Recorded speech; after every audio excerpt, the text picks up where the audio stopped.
Boa noite, pessoal. Tudo bem? Estou aguardando o Sérgio entrar aqui para a gente iniciar a nossa live de hoje.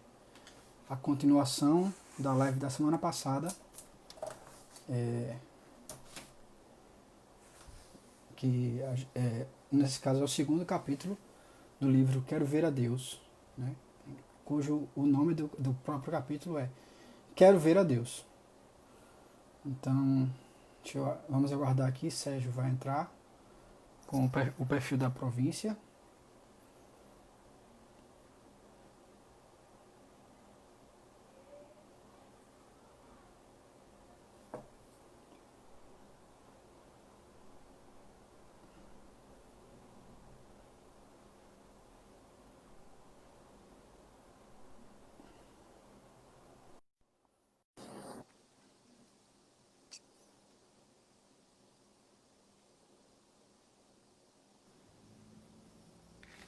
Boa noite, Sérgio.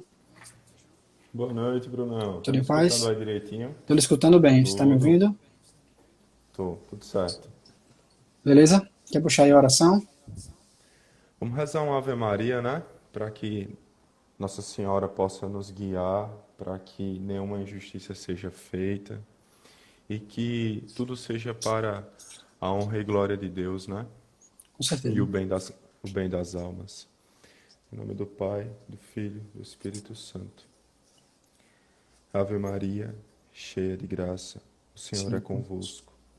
Bendita sois vós entre as mulheres, e bendito é o fruto do vosso ventre, Jesus. Santa Santa Maria, Maria, Mãe Mãe de de Deus. Deus, rogai por nós, pecadores, agora e na hora de nossa morte. Amém.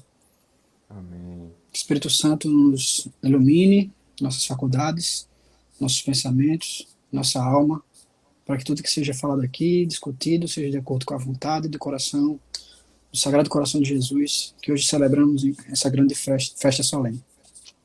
Em nome do Amém. Pai, do Filho e do Espírito Santo. Amém. Amém. Já vi que perguntaram aqui, sim, hoje nosso amigo Douglas casou, né? Conseguiu Ao que casar. tudo indica, ao que tudo indica sim, né? Né? Só vamos saber depois, né?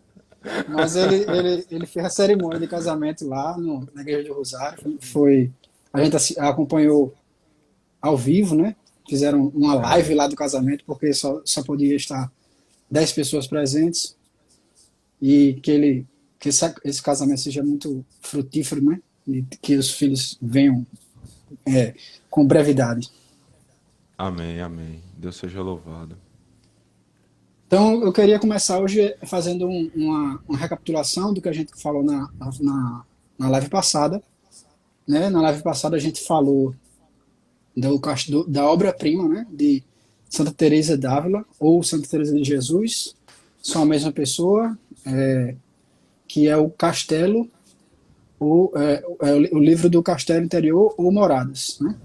Então, a gente fez uma explanação um pouco superficial do livro, né? Porque o livro do Castelo Interior é um livro. Eu acredito, né, e o Carmelo também, que é o melhor tratado de oração já escrito, né, por qualquer santo doutor da igreja.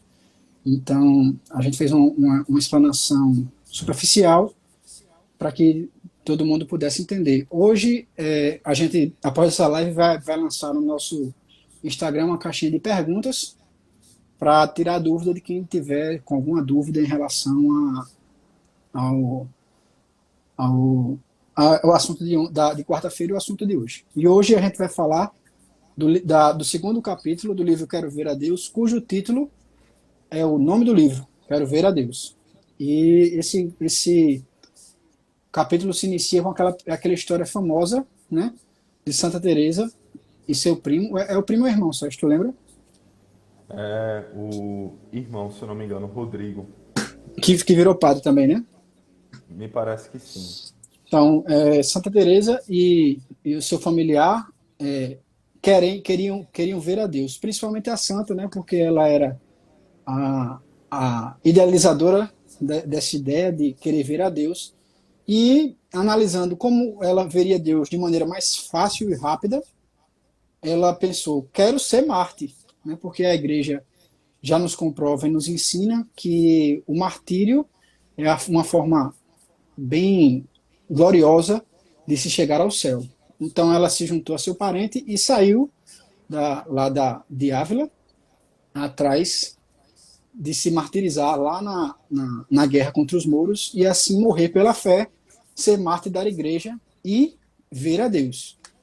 Então, o grande anseio de Santa Teresa de Ávila era ver a Deus. Ela queria ver a Deus, queria conhecer a Deus. Aquele que a criou, aquele que a amou primeiro, aquele que a desejou desde o ventre de sua mãe. Ela sempre quis e sempre desejou ver a Deus. Então, ela a partir desse vontade da santa, o Beato Frei Maria Eugênio do Menino Jesus tira o nome do seu livro, Quero Ver a Deus, e o nome deste capítulo, porque esta é a grande vontade do Carmelo, é ser amigo de Deus, querer vê-lo, e para ver a Deus, para você estar nessa intimidade, com a capacidade de ver Deus de maneira real e unitiva. Você tem que unitiva, que eu quero dizer, é estar tão próximo de Deus que não há distinção de você e Deus. Você só consegue chegando na sétima morada, e é aí que o Beato Frei Maria Eugênio começa a discorrer sobre como chegar a ver a Deus. É verdade. E é interessante, Bruno, porque é exatamente isso que você falou, né? Quando ela é pega pelos familiares ali nos arredores de Ávila, ela fala: parti porque quero ver a Deus e para vê-lo é preciso morrer. E nada mais acertado porque foi nosso Senhor quem disse isso, né? Nosso Senhor, ele disse em Mateus, capítulo 16, versículo 24 ao 25. Se alguém quer vir após a mim, negue-se a si mesmo, tome sua cruz e siga-me. Pois aquele que quiser salvar a sua vida a perderá, mas o que perder a sua vida por causa de mim a encontrará. Então, é curioso até porque uma criança já, né, como Santa Teresa, com essa noção tão grande, né, da realidade do céu. Se você pensar no que Santa Teresinha, né, que é Santa Teresa do Menino Jesus da Sagrada Face, ela gosta de afirmar que Deus já preparava grandes santos do berço, né? Ela fala, por exemplo, de Santo Agostinho, que que ela dizia que era um grande santo já preparado, porque era incapaz de conceber como uma pessoa normal alcançaria aquele grau de amizade, de fidelidade e de cumplicidade com Deus. Então ela dizia que Deus preparava grandes santos e ela queria ser nada mais do que uma pequena flor. Quando Santo Agostinho era um belo lírio ou uma rosa, ela queria ser nada mais do que uma florzinha, uma pequena graminha naquele jardim. E a gente também pode ver aí que Santa Teresa já era, sim, uma pessoa preparada, escolhida por Deus para ser grande, porque um desejo desse de se martirizar, né, ter uma morte até violenta, no caso era da decapitação, né, que era perder a cabeça, né, ter a cabeça cortada. Ela tinha esse desejo de se martirizar pela fé da igreja para poder ver Cristo de maneira mais rápida. Cortou aí, não? Cortou, mas voltou já. Beleza. Então era isso aí. Santa Teresa já tinha essa vontade, e se a gente olhar direitinho, né, o que Cristo está querendo dizer aí, lá no Evangelho, é exatamente isso, porque para que dar valor à sua vida, né, assim, dar valor superior à sua vida eterna? Por que dar valor à sua vida terrena superior à sua vida eterna? Então é muito melhor, né, dar valor primeiro às coisas do céu, dar o valor principal às coisas do céu, do que as coisas terrenas, do que a nossa vida mundana. E é isso que ele deseja para todos nós, todos os santos, é que a gente chegue a dar valor maior à nossa vida no céu do que a vida na terra. Isso. Bom, completando esse raciocínio de Bruno, é interessante porque eu acho que essa doutrina comum entre os santos da Igreja Católica de que para amarmos a Deus, precisamos morrer para nós mesmos e morrer para o mundo, não é, Bruno? E nosso É, Senhor, ele diz nos evangelhos, se me amais, observareis meus mandamentos. Mas, no entanto, Jesus, ele resume os mandamentos em dois, que é amar a Deus sobre todas as coisas e ao próximo como a ti mesmo. Em Mateus, no capítulo 7, versículo 12, ele diz, tudo aquilo, portanto, que quereis que os homens vos façam, fazei-o vós a eles. E ele completa, pois esta é a lei e os profetas. Então, isso é muito forte, né? a E no famosa regra de fundo, ouro, né? a regra de ouro. E no fundo, o que é que nós desejamos que os homens nos façam? Nós desejamos que as pessoas sejam bondosas conosco. Então, nosso Senhor, ele insiste na preocupação de nós sermos bondosos com as pessoas. E a única forma de sermos bondosos com as pessoas é ir cortando cada vez mais o pecado da nossa vida e nos aproximando de Deus. Então, é bom lembrar que Deus, quando ele diz que nós devemos morrer, ele não diz isso por ser um carrasco, ele diz isso por ser pai, né? Então, aqui no nosso material, a gente colocou como observação a parábola do filho pródigo e da mulher adúltera. Porque essas duas palavras, elas ilustram muito bem o amor de Deus. Você vê no filho pródigo, tem aquele filho que pede ao pai a herança dele e vai gastar tudo. E depois ele reflete, ele cai em si, se arrepende e volta à casa do pai. E o pai recebe ele com uma festa, né? Matem um cordeiro, vamos celebrar. O meu filho que estava perdido voltou. E na mulher adúltera, aquela mulher, ela é pega em flagrante. Os fariseus acusam ela De na frente acordo, de nosso de Senhor. acordo com a lei, ela deveria ser apedrejada, né? De acordo com a lei, ela deveria ser apedrejada e ela é colocada na frente do nosso Senhor. Só que aqui que é o bonito dessa história. Os fariseus, eles estão alegando a pena que aquela mulher deveria ter perante a lei por ter ofendido a Deus. Só que ela estava na frente do próprio Deus. Ela estava na frente do ofendido, né? Deus, todo homem e todo Deus. Jesus, todo homem e todo Deus. E aí, o que é que nosso Senhor faz? Nosso Senhor dá aquela profunda lição de humildade. Ele se abaixa e tem todo um simbolismo que a gente vê isso no Evangelho. Ele se abaixa. Aquela mulher provavelmente estava no chão, se sentindo humilhada, se sentindo maltratada. Então, nosso Senhor se abaixa, fica na mesma estatura daquela mulher, provavelmente numa altura em que os dois se olhavam nos olhos. Ele risca o chão e diz para os fariseus, aquele que não tiver pecado, que atire a primeira pedra. Então, ele diz para a mulher, filha, onde estão aqueles que te julgavam? E aí ela disse, não sei, Senhor, não estou aqui. E aí Jesus ele diz, pois bem, nem eu te julgo, Nem eu te condeno. nem eu te condeno, mas vá em paz e não peques mais. Então vê, nosso Senhor é aquele que aquele que é pai, é aquele que nos conhece profundamente. Tanto é que em Jeremias, capítulo 1, versículo 5, Deus diz, antes mesmo de te modelar no ventre materno, eu te conheci. Então, Deus é aquele que nos compreende profundamente e pede para que nós nos aproximemos dele, pede para que nós rompamos com a vida do pecado, justamente porque ele sabe que com a graça dele isso é possível. Então, nós podemos ir nos afastando do mal com a graça de Deus. Com as nossas próprias forças, não. Mas com auxílio sobrenatural, sim. É como o Papa Bento XVI fala, né?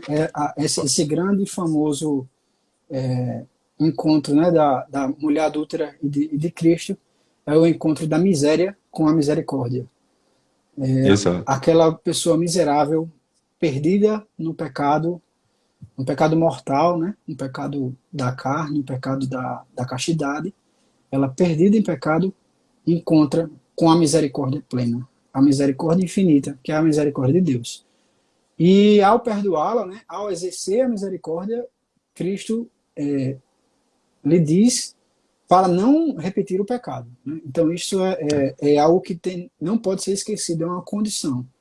Né? Ela está perdoada, mas não retorne ao pecado. E graças a Deus, com o sacramento da confissão, a gente pode até retornar ao pecado, se arrepender e confessar novamente. Né? Então, mas existe a necessidade não só do arrependimento, como da confissão e do retorno à graça, né? Do retorno à misericórdia. Não ser presunçoso, né, com a misericórdia de Deus. Exatamente. Não é porque Deus é misericordioso que a gente vai estar inventando desculpa para estar pecando, né? Exatamente.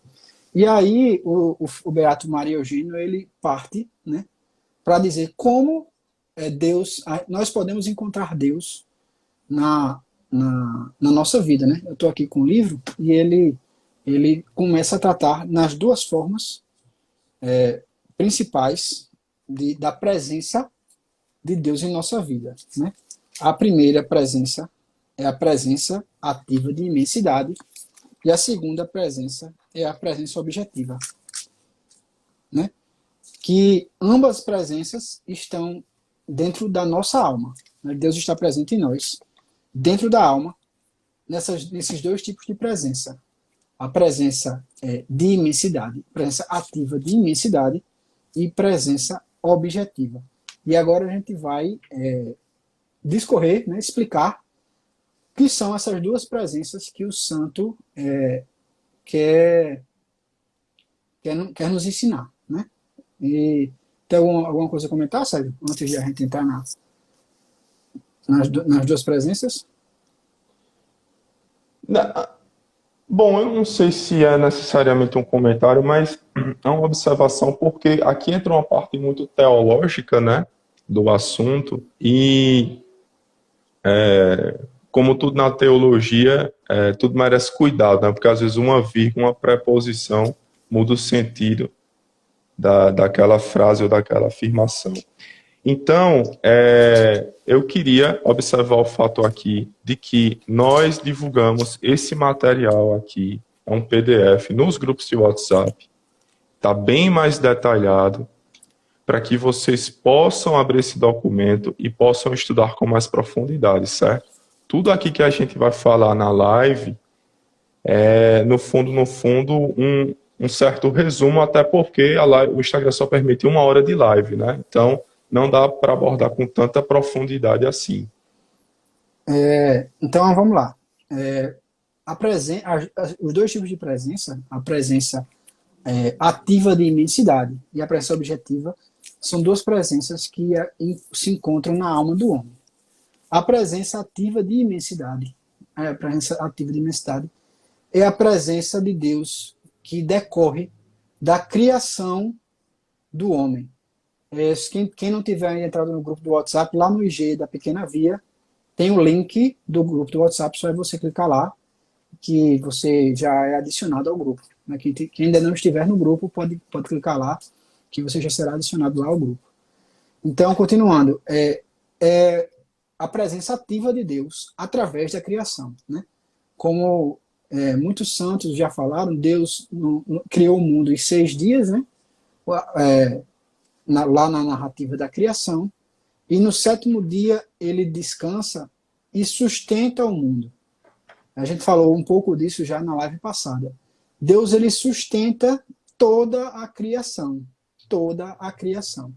desde dos objetos inanimados, desde as pedras, as águas, as florestas já como seres vivos, mas desde os objetos que não são vivos, ou seja, inanimados que não têm alma, até todas as coisas que têm alma, Deus a sustenta de maneira real, de maneira imensa, porque Deus é imenso, nada existe ausente dele. Tudo é sustentado pela presença de Deus. tudo é sustentado pela presença de Deus. Inclusive os espíritos, os anjos e os espíritos maus, o demônio, Lúcifer, todos eles são sustentados pela presença de Deus. É uma coisa até que Padre Paulo fala numa pregação que ele faz sobre anjos, Padre Paulo Ricardo, ele diz que até o próprio Satanás, que Lúcifer, que era um dos maiores anjos, ele é permitido existir e tentar os homens para trazê-los para perto de Deus. Então, a presença ativa de imensidade é a presença que habita todas as criaturas e toda a criação. E São João da Cruz, né, o santo, nosso doutor lá do Carmelo, fala que desde das pedras, né, na criação inanimada, ele inscreve uma simples similitude, ou seja, uma aproximação de Deus, onde ele passou com presteza, ou seja, passou rapidamente pela criação. Então, uma pedra, ela é sustentada rapidamente pela presença de Deus. Enquanto nós, homens, né, nós, imagem e semelhança da criação, Deus nos preenche de maneira ativa e completa, né? Então, mesmo nós, homens, em pecado mortal, mesmo estando privados da graça santificante, que é a graça que nos leva ao céu, mesmo privados de tudo, mesmo dentro da lama do pecado, presos pelas nossas concupiscências, presos pelos grilhões da morte, nós temos a presença ativa da imensidade dentro de nós. A graça suficiente de procurar a Deus, de encontrar a Deus e de ter forças para retornar a Deus. Essa aí é a presença ativa de imensidade. Você quer comentar alguma coisa mais, Sérgio? Não, eu só queria, é como você diz, né? Porque às vezes, quando a gente fala nessa questão de Deus está presente, Deus não está presente, às vezes as pessoas podem entender isso como uma espécie de panteísmo. Mas o panteísmo é uma doutrina condenada pela Igreja Católica. Então, obviamente, não é isto que o Frei Maria Eugênio está querendo dizer nos escritos dele. Então, nas palavras do Frei, sobre essa presença ativa de imensidade de Deus, ele diz: Deus criou todas as coisas e deve, por ação contínua, sustentar sua criatura para a manter na existência. Se algo criado permanece, assim está porque Deus o mantém. Deus criou e sustenta todas as coisas pelo poder do seu verbo. Deus está, pois, presente em toda parte pelo seu poder ativo. Então, isso só corrobora o que Bruno quis dizer sobre a imensidade de Deus, né? Como Deus, ele tem essa presença ativa a partir da sua imensidade. Um exemplo assim prático é aqui. Eu estou segurando aqui o livro, certo? Se eu soltar esse livro, ele cairá no chão e pode até se rasgar, né? Ele deixa de estar aqui na altura de vista daqui da live. Mas esse livro não sou eu. Ele está sendo sustentado pela minha mão. A minha mão está segurando e vai segurá-lo, mas esse livro não sou eu. Então, a diferença, o panteísmo, ele quer dizer que esse livro, que Deus segura e que, a partir disso, aquele livro, o livro é Bruno. Entendeu o que eu estou dizendo? O panteísmo diz isso, que como eu estou segurando o livro, esse livro agora é Bruno. E a verdade é, Deus sustenta tudo, se ele soltar, tudo se acaba. Mas a partir da sustentação, o livro não passa a ser Bruno. Então, a pedra não é Deus. Deus pode sustentar a pedra, mas a pedra não é Deus. Deus sustenta, Deus nos sustenta até em pecado mortal, até blasfemando, até pecando de qualquer forma, difamando a igreja, a Santa Eucaristia. Deus nos sustenta, mas nós não somos Deus. Deus está dentro de nós, nos sustentando, mas não somos nós. Exatamente.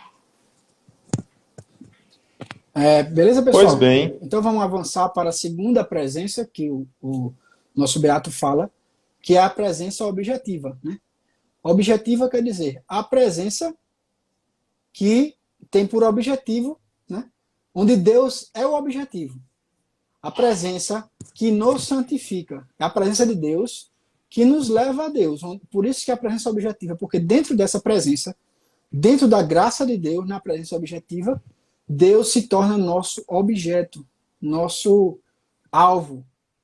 A presença objetiva nos leva a Deus. Ele se torna o nosso objetivo. Essa é a presença objetiva. Ou seja, é a graça santificante. É a graça que Deus derrama lá de dentro da sétima morada, lá de dentro do castelo, dos pés do seu trono, aquela graça que desce para as moradas até a primeira e se param na muralha. Esta graça santificante é a graça que nos leva a vencer as concupiscências, a vencer o pecado, a avançar em oração e nos apresentarmos a Deus. A presença objetiva, ela se comunga com a presença ativa de imensidade. Deus continua nos sustentando corporalmente e espiritualmente, né, na alma. Ele continua nos sustentando, nós que somos suas criaturas, seus filhos adotivos através do batismo em Jesus Cristo. Ele continua nos sustentando com a presença, com a graça suficiente, a graça atual, e com a graça santificante, com a presença objetiva, ele nos leva para seu encontro, que é este o desejo, e que está muito bem explícito, né, está muito bem falado lá na Constituição do Lumen Gentium, né, do documento Lumen Gentium do Concílio Vaticano II, que é o desejo universal, a vontade, o chamado universal para a santidade, que todos nós temos de ser santos. Quer comentar alguma coisa mais, Sérgio? sobre essa presença objetiva, pessoal, no Evangelho de São João, a gente encontra uma certa referência a ela, quando nosso Senhor diz assim: se alguém me ama, guardará minha palavra, e o meu Pai o amará, e a ele viremos, e nele estabeleceremos morada. Ou seja, é uma presença real de Deus na alma do ser humano. Então, é como Santa Teresa, quando ela chegou nas sétimas moradas, ela viu: meu Deus, Deus mora dentro de mim. Eu achava que essas coisas de místicas que eu sentia vinham do alto, né? Uns raiozinhos invisíveis passavam pelo meu corpo e eu sentia essas coisas. Agora eu vejo que tudo isso vem de dentro de mim, porque dentro de mim está Deus. Então, essa é a presença objetiva. As almas são o deleite de Deus. Deus cria as almas para se deleitar e fazer morada nela. Exatamente. Somos templos do Espírito Santo. Então, isso não é... Eu queria deixar isso bem claro aqui, porque existem algumas coisas dentro... Algumas pessoas por aí que ficam relativizando certas coisas dos evangelhos, né? Por exemplo, a multiplicação dos pães não foi muito bem um milagre, foi uma partilha. Não, a gente tem que ser honesto com o que nosso Senhor deixa para nós de testemunho nos evangelhos. Então, ocorreu de fato um milagre em que Jesus multiplica os pães. Nosso Senhor, de fato, exorcizou as pessoas. Nosso Senhor, de fato, quando a alma está em estado de graça, Deus, de fato, faz morada na alma. Então, isso não é linguagem metafórica, isso não é linguagem figurada, isto é a realidade. Isso é a mais pura realidade. Como está lá na carta de São Paulo aos Coríntios, né? Não sabeis que sois um templo de Deus e que o Espírito de Deus habita em vós. O amor de Deus foi derramado em nossos corações pelo Espírito Santo que nos foi dado. Isso aí está lá. Exatamente. Então, a partir da presença objetiva, né, dentro da presença objetiva, porque a presença de imensidade é aquela presença de criação, a presença de Deus que sustenta toda a criação, Deus sustenta toda a criação. Na presença objetiva, Deus vem habitar em nossa alma. Ele está presente em nossa alma, na presença objetiva, através do batismo. Ele vem habitar em nossa alma. Ele vem e faz morada dentro de nós. Nós somos templos de Deus. Somos templos do Espírito Santo. Essa é a presença objetiva. Ele está objetivamente dentro de nós. E a presença objetiva nos leva a Deus. Ele, sim, que habita em nós, aquele Deus que habita em nós, está dentro de nós. Ele, sim, é a presença objetiva. Ele, sim, é o que nos leva a Ele. Nos leva a Ele como objetivo. Quer falar alguma coisa, Sérgio? A gente tá vendo que tem muitas perguntas aqui. A gente vai ver como responder todas elas. Isso é muito bom, certo? Fica até meio complicado a gente ler todas elas, mas vamos com calma que a gente vai... No final da live, a gente vai lançar uma caixinha de pergunta lá no Stories. Aí todo mundo que tiver dúvida pode falar lá na caixinha de perguntas, que a gente vai ter todo o prazer e todo o carinho de responder, se a gente souber, obviamente. Né? Se a gente não souber, anda procurar alguém que sabe, o nosso dirigente espiritual lá, uma das irmãs, ou até vamos ler aqui no livro até encontrar a resposta, certo? Mas a gente vai responder todo mundo. Quem perguntar lá vai ser respondido. Eu gostaria apenas de ler, Bruno, um trecho que nós selecionamos da obra do Frei Maria Eugênio sobre a presença objetiva, no qual ele diz assim: pela presença de imensidade, Deus preenchia a alma, mas morava nela como um estranho. A alma enriquecida pela graça, o próprio Deus se entrega como um amigo e um pai. Pela presença de imensidade, Deus revelava indiretamente, por meio de suas obras, sua presença e sua natureza. A alma, que se tornou sua filha pela graça, Deus descobre sua vida íntima, sua vida trinitária, deixando-a entrar aí como uma verdadeira filha para dela participar. Então, são presenças distintas, mas que se completam, né? E prosseguindo, né? Aqui o ponto 3 da presença objetiva, ele fala onde se localiza a presença objetiva, né? A localização da presença objetiva. A localização da presença objetiva, ela está no centro da alma, ou seja, lá na sétima morada, no Palácio Real, dentro da sétima morada, está Deus, a presença objetiva. Ele se localiza lá, certo? E ele coloca aqui numa comparação a presença objetiva, que é a presença da Santíssima Trindade, comparando-a com a presença eucarística, né? Quando nós comungamos, nós temos também Deus vem habitar em nosso ser de maneira presente na Eucaristia, né? Quando nós comungamos, nós comungamos a Deus e fazemos parte de Deus, enquanto Ele está presente na Eucaristia, né? Santa Teresa d'Ávila, ela alcançou a sétima morada ao comungar pelas mãos de São João da Cruz, né? E ela tinha um desejo, ela sempre gostava de comungar hóstias grandes para poder ter Jesus dentro dela, Jesus na Eucaristia, o máximo de tempo possível. Né? Ela gostava de comungar com hóstia grande para a hóstia permanecer intacta, né? Dentro dela o maior tempo possível. E São João da Cruz, sabendo que ela tinha esse desejo luxuoso de comungar a hóstia grande, deu a ela um pedacinho pequeno de hóstia, um pedacinho pequeno de Eucaristia.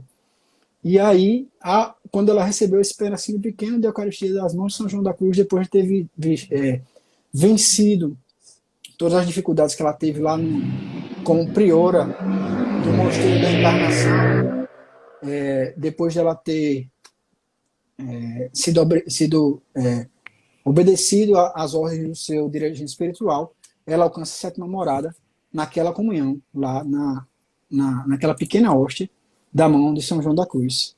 E aí ele compara aqui a presença eucarística, né? Na presença eucarística, na Eucaristia, nós recebemos Jesus, humanidade e divindade, unida pela união hipostática na pessoa do Verbo.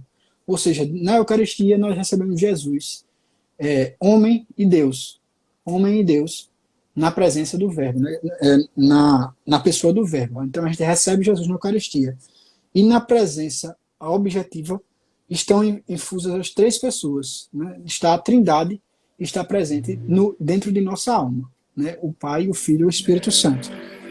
E a presença da Eucaristia, ela está localizada, ou seja, ela se faz presente na matéria do pão e do vinho. Então, quando você comunga a Eucaristia, seja ela em duas espécies ou apenas em uma das espécies, a presença está na matéria deles, não está dentro da nossa alma. A presença eucarística, ela está na matéria, que está entrando dentro de nós.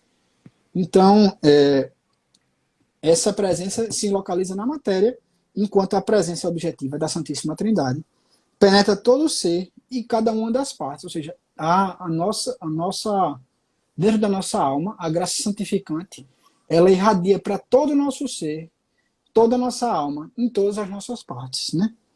E a presença da Eucaristia, ela desaparece quando a matéria do pão e do vinho, né? A matéria eucaristizada, né? Eucaristizada, que é o pão e o vinho, que agora é corpo e sangue, quando eles desaparecem dentro do nosso estômago, eles já não são mais nem pão, nem corpo e sangue, a presença eucarística desaparece, nós não temos mais o Cristo Eucarístico dentro de nós, mas a presença da graça, ela está presente dentro de nós, enquanto nós tivermos estado de graça, né? Quando pecarmos mortalmente, nós perdemos a presença eucarística, a presença da graça.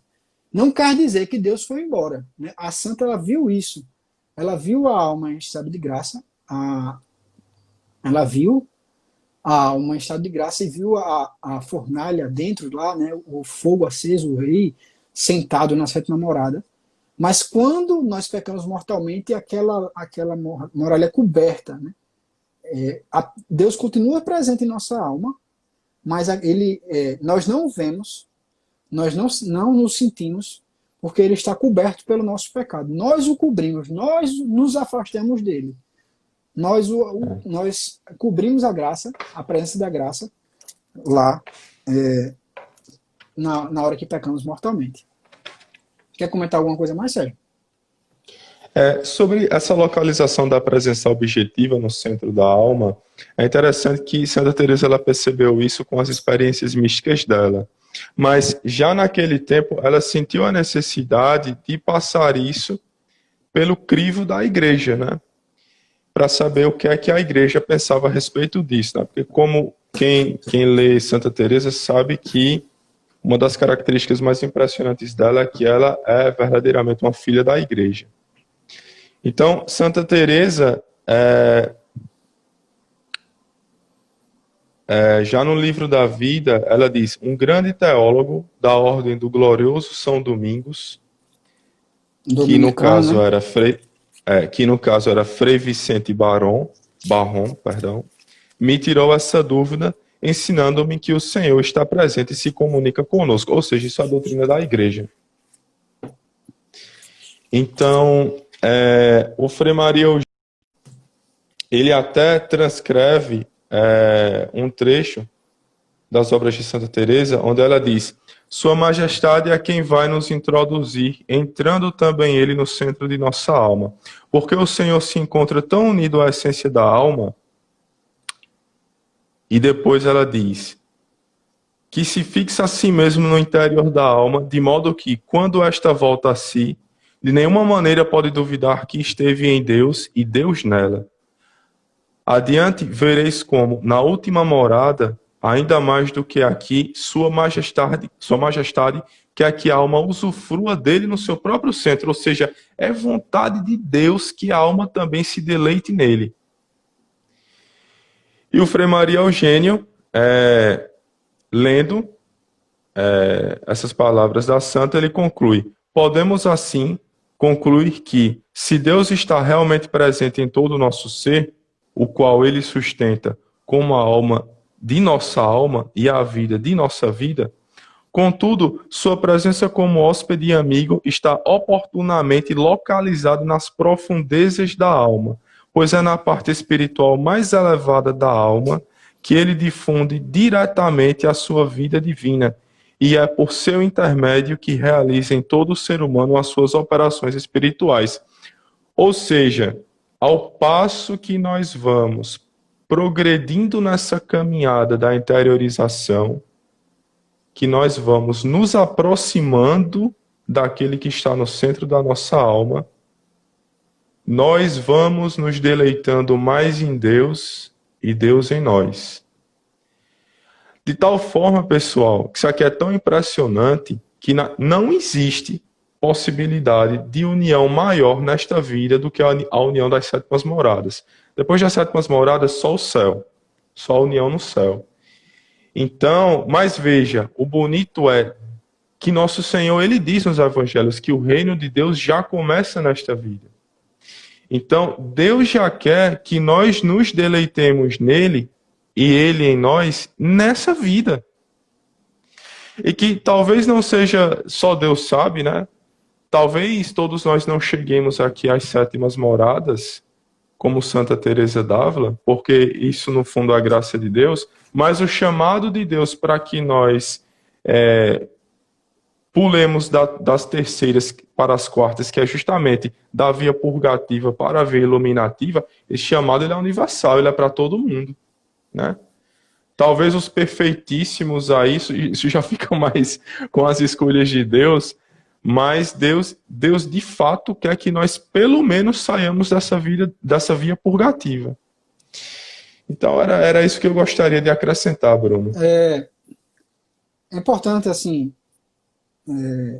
frisar que a espiritualidade do Carmelo, né, que é viver em oblação de Cristo, ou seja, é ter uma vida espiritual, né, uma vida de oração, é uma via que nos leva para dentro, né, como Santo Agostinho fala, né, procurava fora e tu estavas dentro. Deus ele está dentro de nós. Então uma vida de carmelita, uma vida de quem acredita no carisma do Carmelo, no seu chamado, é uma vida de quem quer procurar ter vida espiritual, quer procurar uma vida de oração. E essa vida de oração é um caminho interior, é a interiorização de nossa vida. É você viver uma vida procurando, entrando, caminhando dentro de si, procurando Deus e sabendo de verdade que Deus se encontra lá. Não há dúvida, não há dúvida. A Santa Teresa, nossa Santa Madre, fala isso, Santo Agostinho fala isso, o grande coro de anjos e santos falam isso, Deus habita dentro de nossa alma. São Paulo fala isso.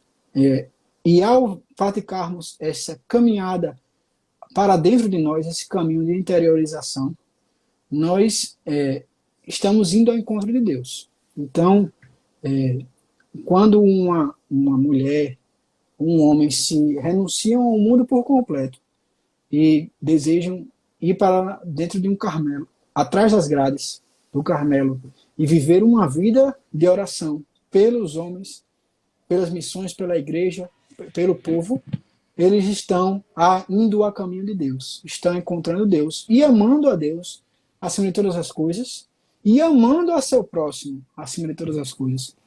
Agora me falha a memória de quem disse isso, mas eu lembro que algum santo, algum bispo chegou na diocese, depois eu vou procurar e vou dizer quem foi que fez essa citação, mas eu lembro bem da citação, porque ele falou assim, eu queria, o pessoal contando quem era do corpo, né, do clero, e dizendo os padres e tal, ele disse, eu preferia 10 freiras no Carmelo. Com 10 freiras no Carmelo rezando por esta diocese, a gente faria maravilha. Né? Então, a vida de oração, uma vida de oração dedicada aos homens e a Deus, dedicada para santificar os homens e amar a Deus, é sim uma forma grande de caridade, uma forma de viver de maneira de acordo com o coração de Deus, uma forma de viver de acordo com o Sagrado Coração de Jesus. Então, é isso que o caminho da presença objetiva nos leva, é um caminho para dentro de nós, um caminho que nos leva a encontrar Deus dentro de nossa alma, Deus lá na sétima morada. E esse caminho nos leva lá ao matrimônio espiritual, ao matrimônio nosso com Deus. A união das sétimas moradas, né, que é aqui a última parte do capítulo. Ele fala aqui.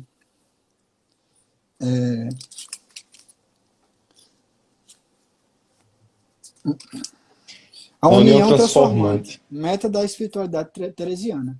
A união transformante, o matrimônio espiritual, é a meta, ou seja, nossa meta é a santidade. A nossa meta é a santidade.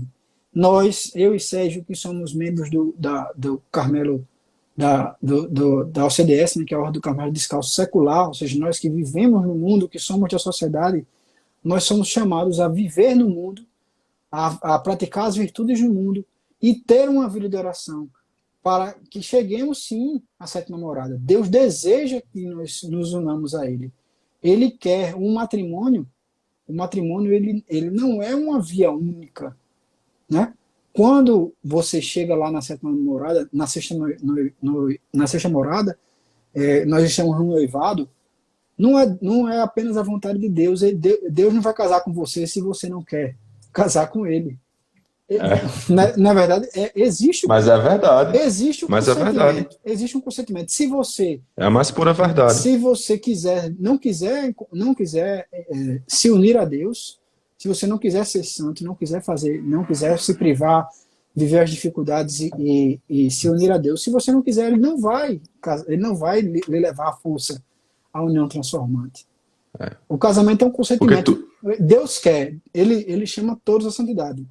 Deus chama todos a santidade. Porque tudo que vem de Deus é um convite, né, Bruno? Exatamente. Mas cabe a nós, até pelo livre-arbítrio que Ele nos deu, cabe a nós aceitar nos unirmos a Ele. Né? Quando a gente, se Deus quiser, terminar aqui esse curso, que a maioria das pessoas estiverem lá na terceira ou na segunda morada, se assim quiser, Deus, se você realmente quiser, se você tiver essa vontade, Deus vai querer que você ascenda no caminho espiritual. Deus vai querer. É um desejo dele unir-se a nós. Por quê? Porque o esposo ele quer que você se deleite com ele, como o Sérgio disse. No casamento, isso, Helder. No consentimento, né? No consentimento do casamento, os dois dão de livre e espontânea vontade o consentimento de querer se unir. Então, quando a gente chega na sétima morada, quando chega lá, quando a gente quer ver a Deus e consegue vê-lo lá na sétima morada, é um consentimento. Ambas as partes têm esse desejo de se unir. Essa união transformante. E nós, imperfeitos, quando chegamos ao perfeito, ao Deus perfeito, ele não se transforma em nós, porque Ele é perfeito e nós somos falhos. Nós nos transformamos nele. Porque nós somos elevados a esse encontro. A gente é elevado a essa posição de esposa. Nós somos elevados a este encontro. A união nos transforma, é a união transformante. A união perfeita. Ou seja, como o Sérgio disse aí mais cedo, né, é a maior união possível. Sobre essas coisas que nós estamos discutindo, pessoal, e esse avanço nas moradas e a evolução da nossa caminhada, olha, respirem, certo? Calma, porque, como o Frei Maria Eugênio diz, a vida espiritual é uma interiorização progressiva. As coisas não acontecem do dia para a noite. Lembrem-se da parábola do grão de mostarda. Nosso Senhor fala, com que compararemos o reino de Deus? Ou com que parábola o apresentaremos? É como um grão de mostarda que, quando é semeado na terra, é a menor de todas as sementes da terra. Mas quando é semeado, cresce e torna-se maior que todas as hortaliças, e deita grandes ramos a tal ponto que as aves dos céus se abrigam à sua sombra. Ou seja, esse caminho do crescimento na vida espiritual não é um caminho que a gente vai resolver tudo em 30 dias. O caminho é o seguinte, olha, essa proposta é para você se exercitar ao longo de toda a sua vida. Exatamente. Para ver se no dia da sua morte você vai ter chegado a algum lugar. Então, tem um livro que não é publicado aqui no Brasil, mas é de um sacerdote americano chamado Thomas Dubay. E o padre Thomas, ele escreveu um livro chamado Fogo Interior. Esse livro é como se fosse uma versão mais pragmática do Quero Ver a Deus. Esse livrinho aqui, ó.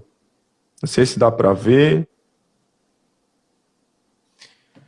Pois bem, o que eu acho interessante o padre Thomas, ele foi um grande estudioso também dos santos do Carmelo e da espiritualidade deles. O padre Thomas, a primeira frase que ele diz, quando a gente abre o capítulo 1 do livro dele, isso aqui está no PDF que a gente mandou para vocês, tá bom? Abre aspas, ele fala assim: a vida espiritual séria não começa com plenitude, mas com humildade e pequenos passos. Por quê? Porque a gente não consegue tudo com as nossas próprias forças, não, certo? A gente consegue com a graça. A graça de Deus e nos às sustenta, vezes, né? a graça de Deus nos sustenta. Aqui, Ana. Tá vendo? Vocês também? Fire within. Então, às vezes, Deus pode te deixar um momento da tua vida naquele degrau ali, porque Ele quer que você aprenda algo com isso. Então, Deus precisa dos nossos esforços? Claro que Ele precisa. Mas nós não podemos nos esquecer de que é Deus que nos move sempre, de graça em graça, de graça em graça, de graça em graça. Então isso é fundamental, porque tem gente que acha que a vida espiritual é como se fosse um quartel, né? Eu tenho esse conjunto de regras, e se eu fizer tudo isso, pronto, aí eu ganho os meus méritos e as minhas honrarias. É claro que uma vida regrada importa, os próprios religiosos eles têm toda uma regra, só que a alma é um organismo sobrenatural. Então você precisa de uma ação sobrenatural nela. E essa ação vem de Deus. Então deixar isso claro, porque a gente precisa ter essa humildade de entender que, como nós falamos na nossa primeira live, a santidade é muitas coisas, mas ela é também um milagre, né? É Deus quem faz o santo. Que é impossível você chegar, por exemplo, como São João da Cruz, que ele chegou num nível da vida espiritual dele que a oração do dia dele era o seguinte: Deus, bom dia, minha oração do dia é esta, me dê sofrimentos porque eu quero sofrer por amor ao Senhor. Você não vai conseguir chegar nesse nível com suas próprias forças, não. Um ser humano normal não reza desse jeito. Se você estiver rezando desse jeito, ou você é santo ou você está meio desmiolado do juízo. A gente reza desse jeito quando Deus nos move. Isso é pura graça de Deus. Então a gente tem que saber respeitar esses processos, reconhecer o nosso barro e reconhecer que o que vem de bom vem de Deus. A santa ela vai ensinar isso bem direitinho lá nas moradas, né? Mas assim, quem tem uma vida de pecado mortal e que entra na primeira, entra e sai, né? Ou seja, aquele cara que tá na primeira morada e volta para fora, sai para fora do castelo e volta para a primeira morada e volta para fora do castelo, como é que essa pessoa vai progredir, né? Primeiro a pessoa tem que se firmar na primeira morada. Tem gente que demora anos na vida espiritual para se firmar na primeira morada, para deixar de pecar mortalmente. Anos, eu estou dizendo anos mesmo, assim, 10, 15 anos para se firmar na primeira morada. Tem gente que tem essa dificuldade. E existem grandes santos que conseguem passar rapidamente, mas a gente está falando aqui para o pessoal que quer ser grama no jardim de Deus, né? Quem realmente não tem, como dizia São Tomás Moro, não tem matéria de grande santo, quem é normal. Então quem é normal realmente vai ter que batalhar a viver realmente a ascese teresiana de uma maneira extrema para poder avançar, né? Realmente se agarrar na graça de Deus e pedir, rezar e viver ter uma vida de oração regrada, uma vida de oração forte, viver de fé em fé, né? E passar lá e tentar para chegar lá, porque a velocidade de se chegar rápido na sétima morada só vai acontecer com grandes santos. A própria Santa Teresa, quanto tempo demorou para chegar lá? Entendeu? E ela é uma grande santa.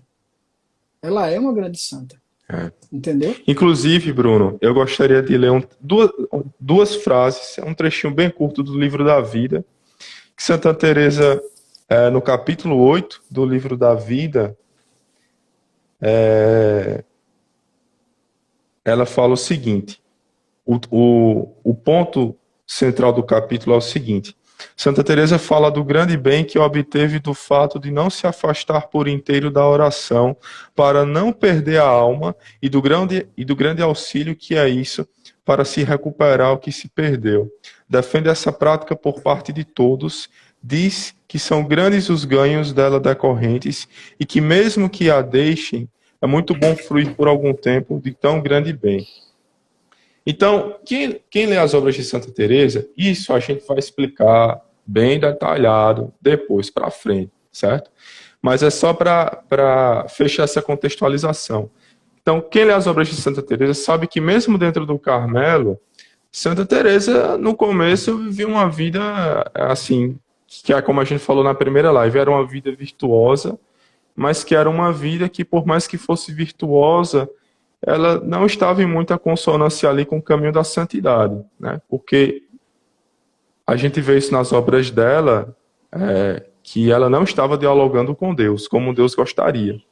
Então, Santa Teresa diz o seguinte no Livro da Vida: desse modo, afora o ano de que falo, em 28 anos de oração, passei mais de 18 nessa luta entre lidar com Deus e lidar com o mundo. Ou seja, o que ela quer dizer lidar com Deus? Provavelmente ali na segunda morada, né? Passou 18 Provavelmente anos. nas segundas moradas.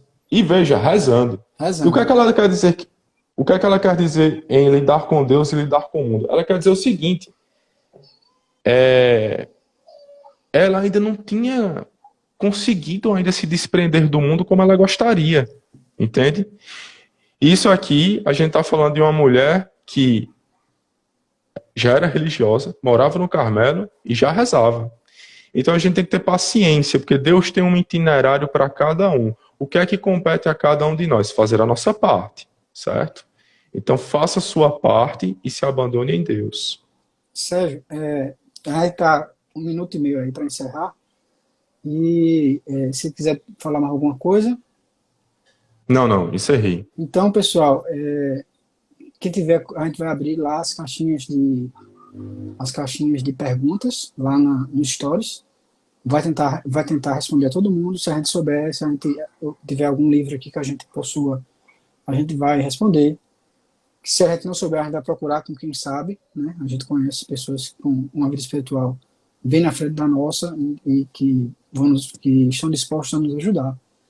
E aí eu queria agradecer, né, quem se dispôs a estar aqui nessa sexta-noite com a gente, a